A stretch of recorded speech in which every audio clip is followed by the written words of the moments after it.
Bonjour à tous, j'espère que vous allez bien, que vous avez la pêche et la forme. En tout cas aujourd'hui je suis super content de vous retrouver pour une nouvelle vidéo. Dans cette vidéo je vais vous présenter 5 outils super importants et que j'utilise personnellement au quotidien qui vous aideront grandement dans la réalisation de vos jeux sur Unity. Alors si vous ne me connaissez pas, sur cette chaîne YouTube je souhaite vous proposer du contenu à propos de la vulgarisation du développement de jeux vidéo et notamment sur Unity car c'est le logiciel sur lequel je travaille. Je vous présente parfois des vidéos un petit peu comme celle-ci où on discute à propos de sujets qui m'intéressent ou alors également des tutoriels dans le dur où l'on explique comment créer de A à Z telle ou telle fonctionnalité. Je vous propose donc directement d'entrer dans le vif du sujet. Dans cette vidéo, nous allons aborder plusieurs outils qui n'ont pas forcément de connexion logique. C'est une sorte de vidéo présentation d'outils un petit peu en vrac, mais vraiment des outils qui m'apportent une certaine plus-value en tant que développeur de jeux mobiles à temps plein. C'est pour ça que je souhaite vraiment vous les présenter aujourd'hui.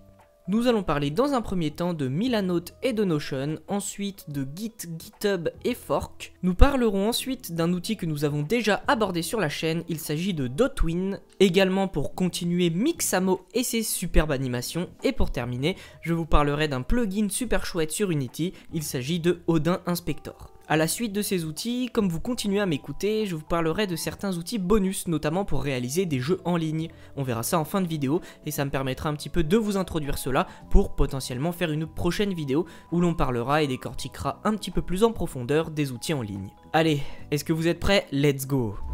Ce qui est cool dans cette vidéo, c'est que nous allons aborder des outils qui survolent un petit peu tout le développement informatique, que ce soit des outils techniques, des outils de production, des outils d'optimisation de son code, etc., etc. Je vous propose simplement de commencer avec Milanote et Notion qui sont deux outils de productivité. Ce sont deux outils qui vont nous permettre d'apporter une certaine gestion à nos projets. Ils sont souvent comparés, mais ceux-ci ont également des différences. Alors que Milanote est souvent comparé à un tableau blanc pour présenter ses idées, faire ses boards, faire ses to-do list, ses roadmaps, etc. Notion, lui, sera plus une application un petit peu tout en un qui permettra aux utilisateurs de partager des notes, des tâches, des wikis et également de remplir des bases de données. Ceux-ci sont également super chouettes pour pouvoir planifier et organiser ses projets et pouvoir suivre de manière claire et concise tout le développement de son jeu. À titre personnel, j'aime beaucoup Milanote car celui-ci vraiment me permet d'établir clairement les roadmaps et les objectifs que je souhaite atteindre, et concernant Notion, j'en ai une utilisation un petit peu plus de documentation. Concernant le développement de vos jeux, je vous invite vraiment à aller checker ça, ce sont vraiment des outils de productivité hyper intéressants. Dans cette vidéo, on est simplement là pour les introduire, mais vraiment, si vous souhaitez des vidéos un petit peu plus profondes à leur sujet, n'hésitez pas à me dire ça en commentaire. D'ailleurs, si vous aimez cette vidéo, n'hésitez pas à mettre un petit pouce bleu, à me le faire savoir en commentaire, et également à vous abonner si vous appréciez mon contenu et que vous souhaitez en apprendre davantage. Il est temps de continuer sur Git, GitHub et Fork. Alors là, je vais essayer d'être synthétique parce qu'on pourrait en parler des heures. Git. Pour moi, Git, c'est vraiment un système qui est extrêmement important de connaître lorsque l'on développe des jeux vidéo. Il est souvent énormément mis en avant dans le développement informatique en général, mais un petit peu moins dans le développement de jeux vidéo. Pour introduire un petit peu cet outil, il s'agit d'un système de versionning qui va nous permettre de gérer et travailler à plusieurs sur des projets. À titre de comparaison, on pourrait en quelque sorte parler de Git étant le Google Drive des développeurs. Mais en plus de nous permettre de travailler à plusieurs, comme celui-ci offre un système de versionning, si jamais vous envoyez par exemple une version sur Git et qu'il y a une erreur dessus, et ben vous pouvez très simplement revenir sur la version d'avant. Celui-ci permet donc une gestion incroyable de ces projets. Si jamais on a un gros crash, on peut revenir en arrière. Si jamais un pote peut travailler sur un truc en parallèle et nous sur un autre truc en parallèle, et plus tard on pourra fusionner ces deux travaux. Vraiment, c'est un outil extrêmement puissant. Il va être en corrélation avec GitHub, une plateforme d'hébergement de code qui utilise Git. Donc vous avez Git en fait qui est le système et GitHub qui est le Google Drive, la plateforme d'hébergement. Grâce à Git, je vais pouvoir envoyer mes informations sur GitHub. Et comment est-ce que je vais pouvoir faire ça? Grâce à un client Git. Ici, je vais vous parler de GitFork, qui pour moi est un client Git incroyable. Personnellement, j'ai appris Git par la ligne de commande, mais aujourd'hui, j'utilise plus un client avec une interface visuelle et intuitive qui est en plus disponible sur Mac et Windows. Fork va simplement utiliser Git pour pouvoir envoyer vos projets sur GitHub. Ainsi, à l'aide de Git qui est le système, GitHub qui est l'hébergement et Fork qui est le client et qui fait la liaison entre les deux, vous allez pouvoir apporter une super gestion de vos projets. Si vous n'utilisez pas cet outil au quotidien, je vous invite très fortement à aller checker ça. Je souhaiterais également plus tard sur la chaîne vous proposer certaines vidéos qui parlent de Git un petit peu plus en profondeur et comment le mettre en place sur ces projets Unity. Également, je souhaite vous faire une petite parenthèse. Ces temps-ci, je travaille énormément sur le développement d'un cours pour partager un maximum de mes connaissances que j'ai pu acquérir lors de mon travail en tant que développeur de jeux vidéo. En plus de la pratique, je souhaite vraiment vous présenter la méthodologie de travail et tous les outils tels que Git par exemple qui gravitent autour du développement de jeux. Voilà, je ne vous interromps pas plus, mais si vous êtes intéressé, je vous propose une petite newsletter en description dans laquelle l'idée n'est pas de vous spammer par mail, mais de parfois vous envoyer des petits liens où je vous parle de petits conseils dans le développement de jeux vidéo et également vous partager gratuitement des petites vidéos de ce cours que je suis en train de développer. On va donc pouvoir continuer sur notre troisième petit outil qui est incroyable. Il s'agit de Dotwin. Alors pour moi c'est un outil qui a été révolutionnaire dans mon travail, on l'a d'ailleurs déjà abordé sur la chaîne YouTube. C'est simplement en fait une bibliothèque de ce qu'on appelle des twins, des petites animations programmées sur Unity. C'est donc une façon simple et efficace de créer plein de petites animations dans nos jeux. Pour par exemple des mouvements de personnages, des effets de caméra, ah là il y a une bombe, tac, on fait trembler la caméra, des petites animations d'UI où on va avoir les petits boutons qui pop.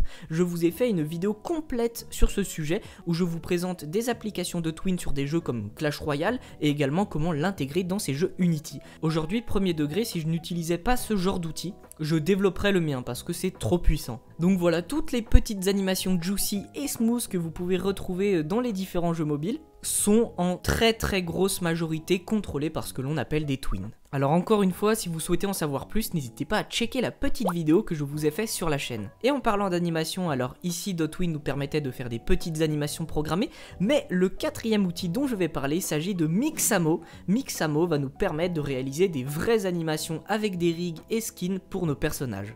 Il s'agit en fait simplement d'un service en ligne gratuit, totalement gratuit, créé par Adobe, qui vous propose une bibliothèque complète d'animations 3D riguées qui sont super simples à intégrer dans ces jeux. Donc si comme moi vous avez plus un background de développeur et non de 3D artiste, animateur, etc., vraiment Mixamo peut être un outil qui peut grandement accélérer le processus du développement de vos jeux. C'est vraiment gratuit quoi, vous avez une banque d'animation, ah je veux faire un player qui tire, bah direct, hop, on tape shot dans Mixamo et on trouve une animation de tir qui peut être vraiment simple à setup dans son jeu. Donc vraiment si vous souhaitez chercher des animations, je vous invite à regarder de ce côté-là.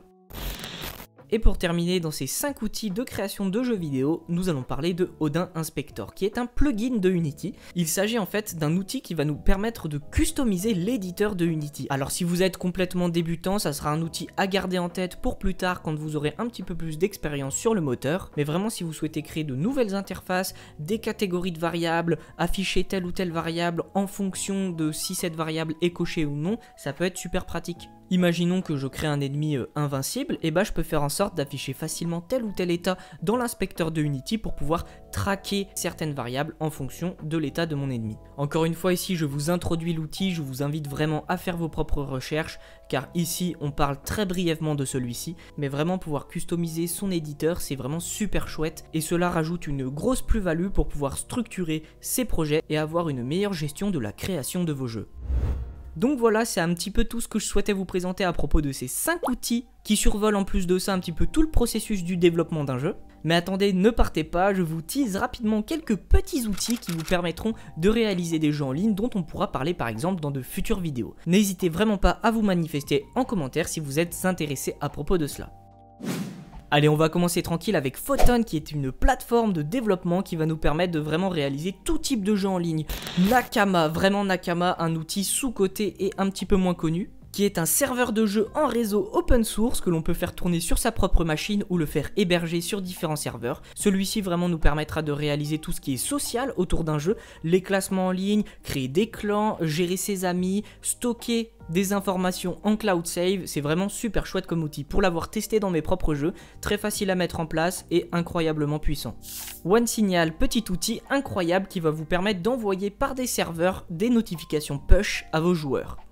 Et pour terminer cette vidéo, c'est que ça en fait un des outils, on va parler rapidement de Firebase et PlayFab, qui sont des plateformes de développement d'applications et qui nous permettront de réaliser des services par exemple comme de l'authentification, de la base de données en temps réel, du stockage, et également aussi de traquer nos jeux, par exemple Crashlytics dans Firebase, ça nous permet de checker les bugs qu'on peut rencontrer dans nos jeux.